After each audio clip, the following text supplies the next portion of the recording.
Hello. ശരി ശരി ശരി, ആ പറഞ്ഞ മാതിരി തന്നെ. അതെ, ഞാൻ അർജന്റായിട്ട് പോകാൻ നിൽക്കാമൻ. എന്നാ ശരി, ഓക്കെ.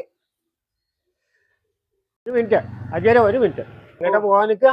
ഞാൻ അർജന്റായിട്ട് പോകണം. ഒരാള് വിളിച്ചോണ്ടിരിക്കുക. ഞാൻ ഒരു അത്യാവശ്യ കാര്യത്തിനായിട്ട് വന്നതാണ്. എന്താ കാര്യം? നമ്മളെ ചെങ്ങായിയാണത്. ഓന് ആകെ കുറച്ച് പ്രശ്നത്തിലാ. എന്താ പ്രശ്നം? ഏകദേശം പൈസന്റെ ബുദ്ധിമുട്ടുണ്ട്. അപ്പൊ ഓന്റെ പേരയും ഒരു 15 സെന്റ് സ്ഥലമുണ്ട്. അത് കൊടുക്കുക. അപ്പൊ ആചാര്യ എങ്ങനെയും ഒന്ന് രക്ഷപ്പെടുത്തണം. 5 സെന്റ് സ്ഥലവും പേരെയൊന്നും എനിക്ക് ആവശ്യമില്ല എന്നുള്ളത് സുന്നക്ക് അറിയാലോ. എനിക്ക് അറിയാം ആചാര്യ.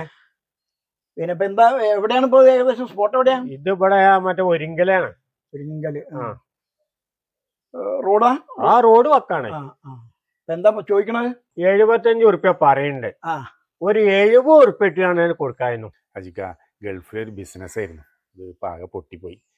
ഇനിയിപ്പോ ഉള്ള സ്ഥലം വീടും വിൽക്കല്ലാതെ ഒരു നിർത്തില്ല. എല്ലാരും അവസ്ഥ ഇതൊക്കെ തന്നെയാടോ.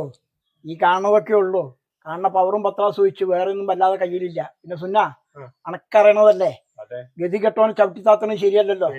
ഈ നോക്കി കണ്ട് ഏകദേശം മാന്യമായിട്ടുള്ളതാണ് തീരുമാനിച്ചാളാ. അപ്പൊ സുന്ന നമുക്ക് ഒഴിവുപോലെ അതൊന്ന് പോയി നോക്കാം, ഒരു കാര്യം തീരുമാനിക്കാം.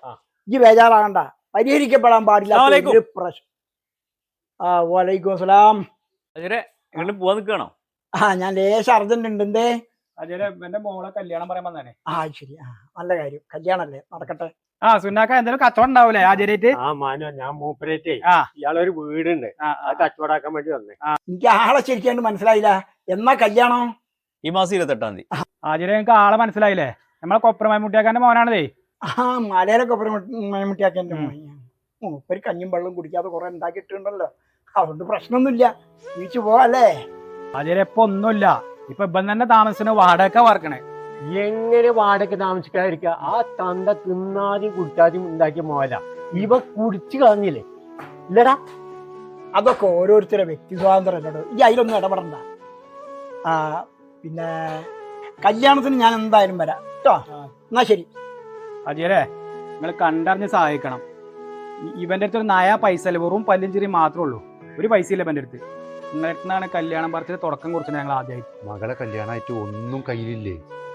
അതിനെന്തിനു ഓ പൈസ ഉണ്ടാക്കണു? നാട്ടുകാർക്ക് പൈസ അല്ലേ, അത് പിരിക്കല്ല, വേറെന്താ ചെയ്യാ? കുട്ടിയെ, എൻ്റെ മോളെ എൻ്റെ ഭാര്യ ഇന്നലെ പറ്റൊന്നും അല്ലല്ലോ, ആണോ? എടോ, എൻ്റെ ഭാര്യ പ്രസവിക്കണ കാലത്ത് എന്താ സ്വർണത്തിനൊക്കെ വില? ഇപ്പോൾ എന്താ സ്വർണത്തിന് വില? ഒന്നും വേണ്ട. പാവം എൻ്റെ വാപ്പ അന്ന് ഉണ്ടാക്കിയിട്ടത് സംരക്ഷിച്ച് നിർത്തിയാൽ മതി.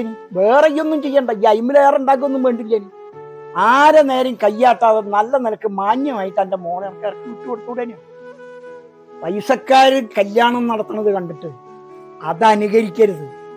ഓല് AC ഓഡിറ്റോറിയത്തിലും തലേന്ന് പെരേന്നും അവിടെ ഇവിടെയൊക്കെ ആയിട്ട് മഞ്ഞക്കല്യാണം, പച്ചക്കല്യാണം, ചുവപ്പ് കല്യാണം, ഇനിയൊരു പരിപാടിയില്ല നടത്താത്തത്. എന്നിട്ടോ അത് കണ്ട് മറ്റോനെ അനുകരിക്കുക. അവസാനം കുട്ടികളെ ഇറക്കി വിട്ടിട്ട് കണ്ണും നട്ട് വാടകപ്പെരയിൽ കാത്തിക്കുക. വേണ്ട മോനെ, ഇബനെ കണ്ടോ? ഇരിക്കക്കൂര വിൽക്കാൻ വേണ്ടി അന്ന് എൻ്റെ അടുത്തേക്ക് വന്നു. എന്താണെന്നറിയോ? കുടുംബം നോക്കി കടായിട്ട്. അതാടോ കണ്ടുപിടിക്കേണ്ടത്.